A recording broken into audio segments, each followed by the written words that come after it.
This episode of Canada's Entrepreneur and Marketing Podcast was produced by Canada's Entrepreneur in partnership with Pure Marketing. Go to puremarketing.ai/contact us to get more information and set up a free discovery session.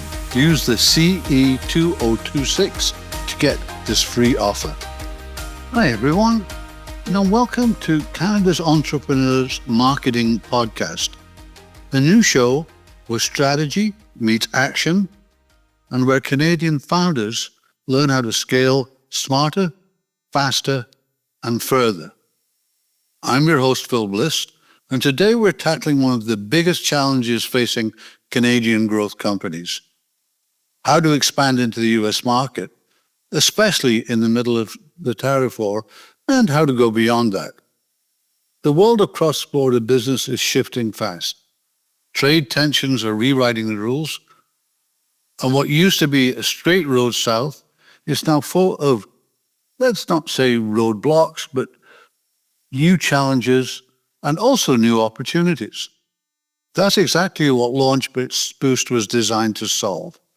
It's a 90-day marketing and go-to-market system that helps Canadian founders gain measurable traction in the US market. And today we're going to meet founders of Pure Marketing Group to talk about it. And they're, of course, from the States, actually from New Jersey. So let's unpack how it works and how founders can adapt. I'm joined, as I said, by two remarkable voices that are helping to shape the future of growth innovation. Melanie Salvador, a Canadian, a venture capitalist, and an ecosystem strategist, is focused on smart city systems and investment frameworks that align capital with civic ambition.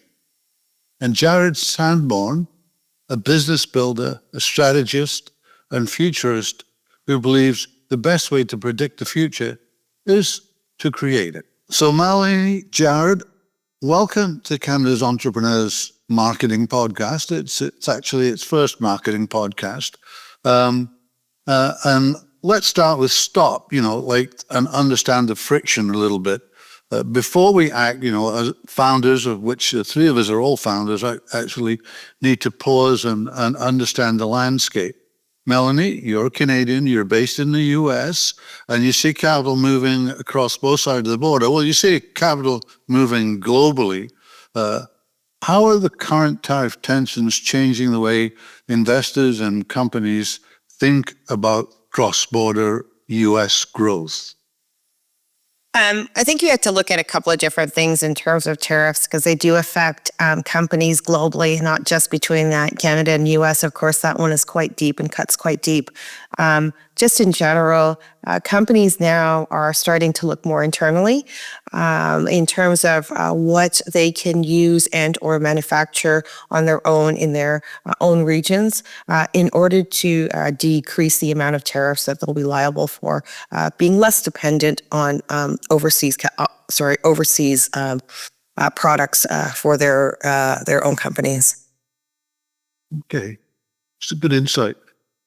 So so tariffs as a feedback mechanism really is what you're saying.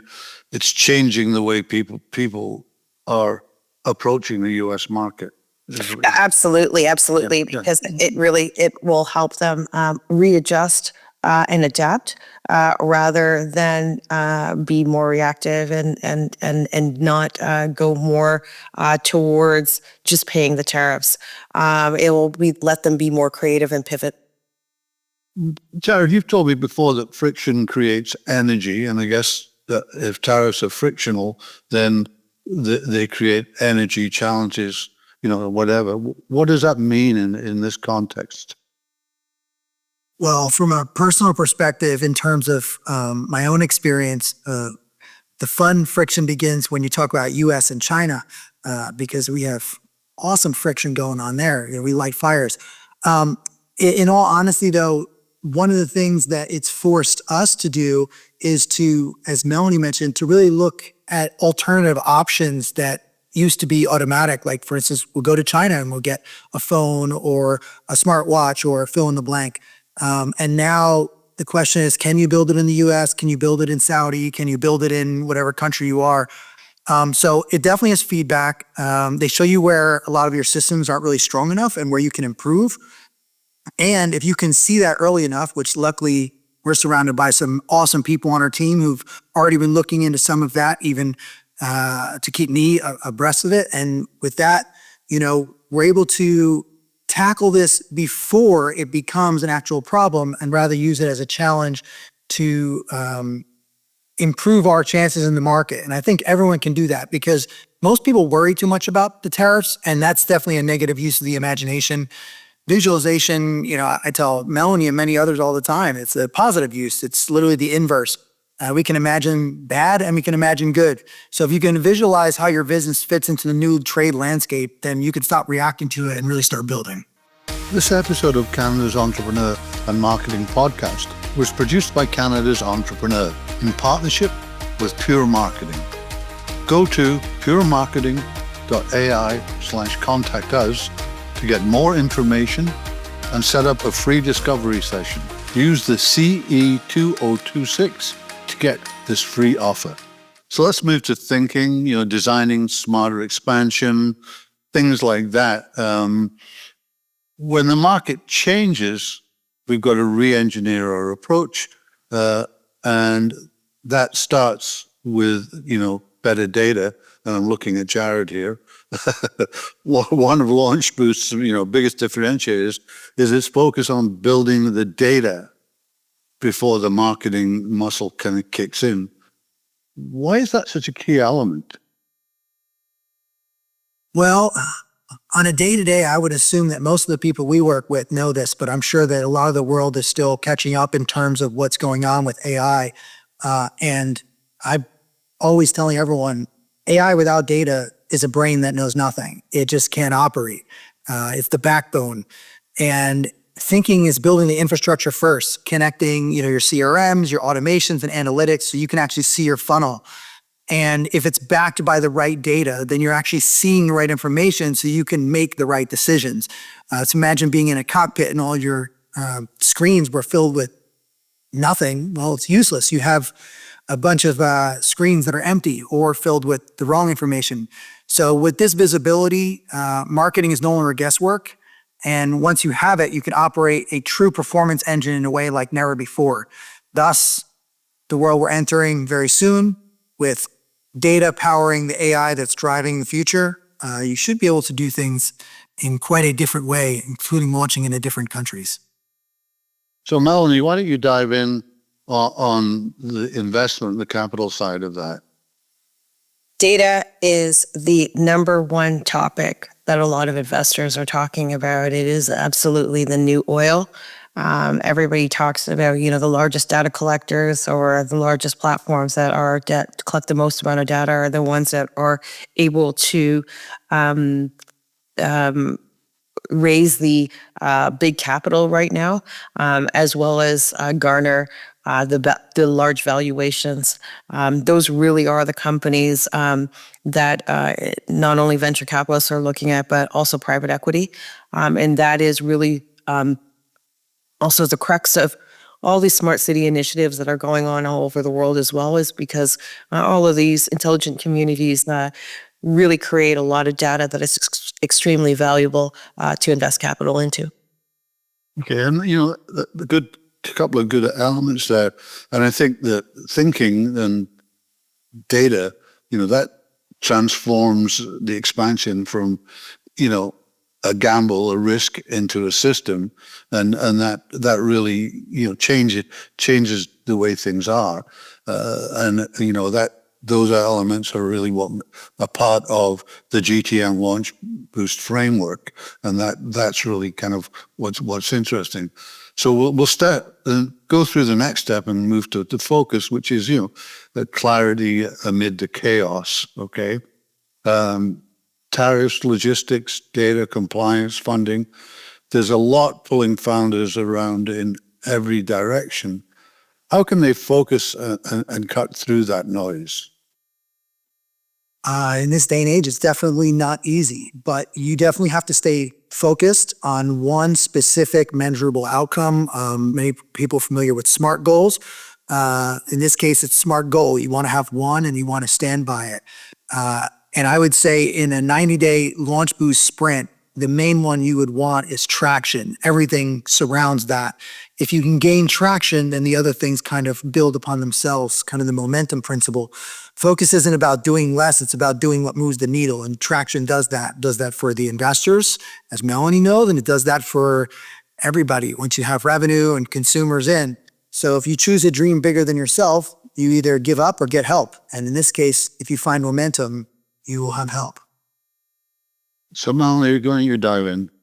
I think I work a lot in systems. I've been thinking in systems for a long time now, even before I started the fund. And I think it's really important for founders to not just think about what their product is, but also how their product can integrate with other technologies that would allow them to go to market a lot faster. And they need to think about that.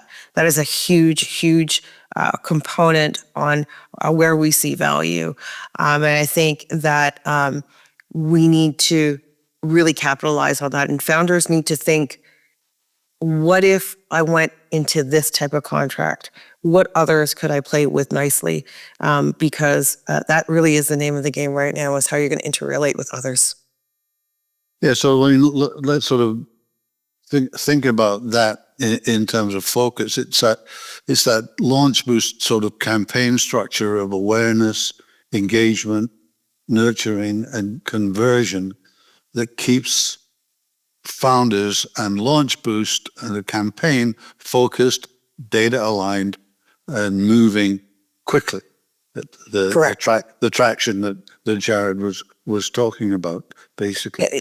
As an example, is you have a lot of founders who have, product one that can branch into product two, that can branch into product C or three, have founders that can actually say, okay, here's my product and here are the other things that I need, but here are the companies that actually do it. And now we're going to create a powerhouse. That's building a system. And that's what's the most powerful focus.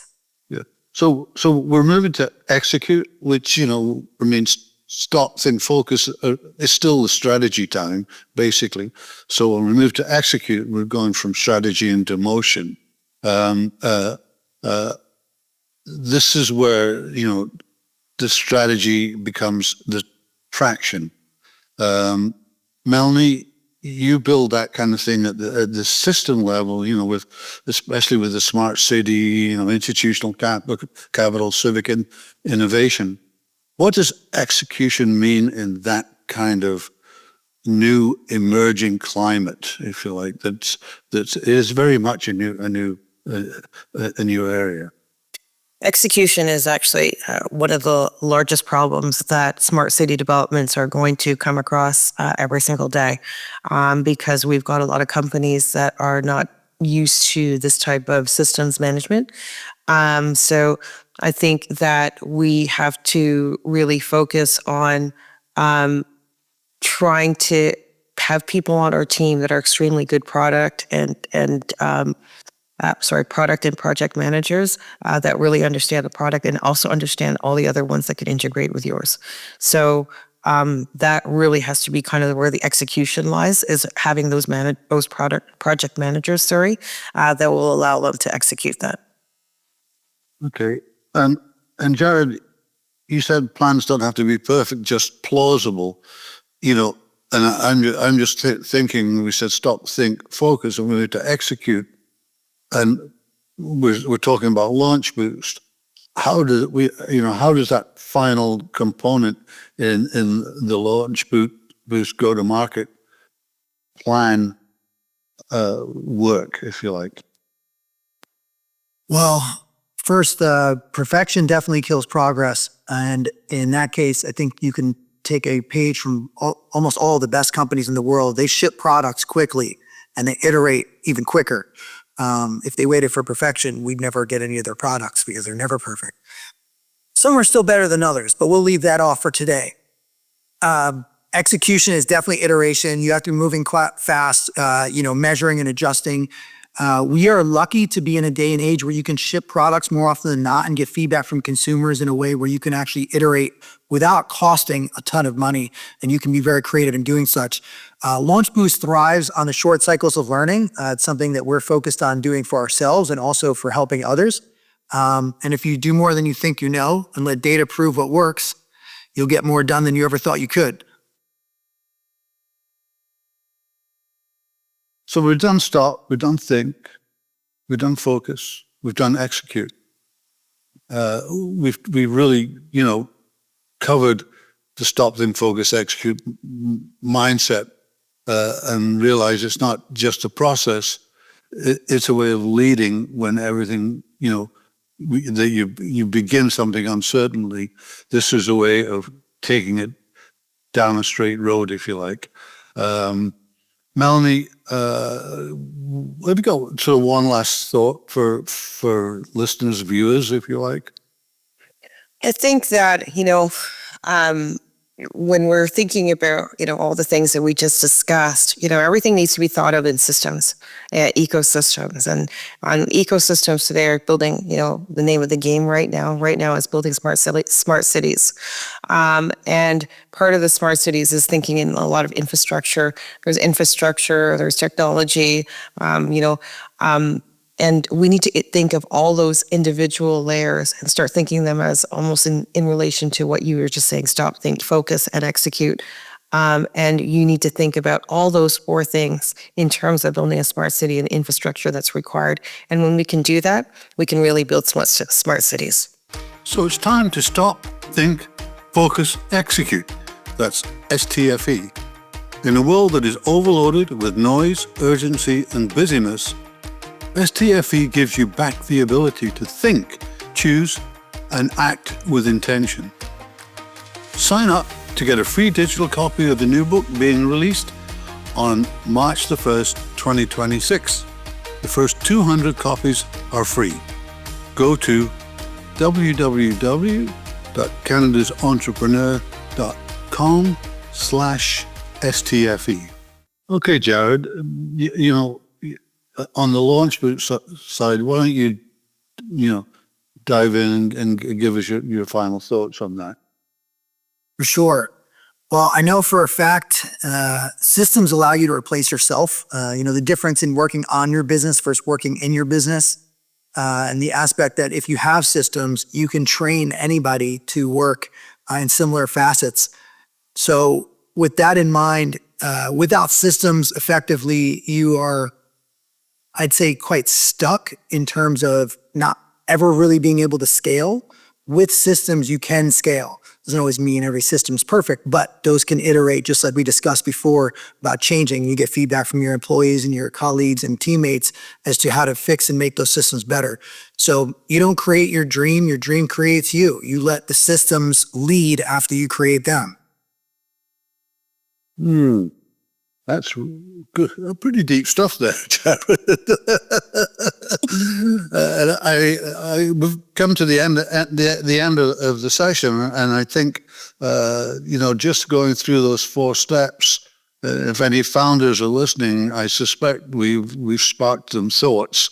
So I want to thank you for coming on, Canada's Entrepreneur Marketing Podcast. Thanks very much. Thank you for having me. Thank you for having me. Well, that's quite a kickoff. It's great, the kind of, I think both Melanie and Jared really represent 2 sides, but they're both the essence of entrepreneurship.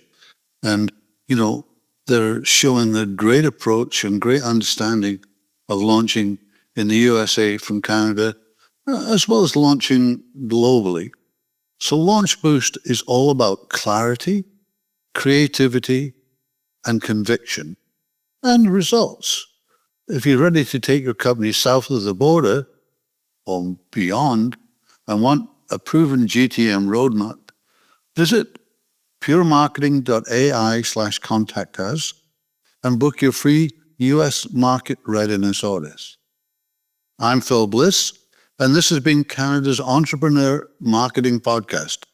Stay bold, stay focused, and keep on building. This episode of Canada's Entrepreneur Marketing Podcast was produced by Canada's Entrepreneur in partnership with puremarketing.ai. Subscribe to Canada's Entrepreneur wherever you listen and join us as we build the future of Canadian entrepreneurship one story at a time. See you all again soon.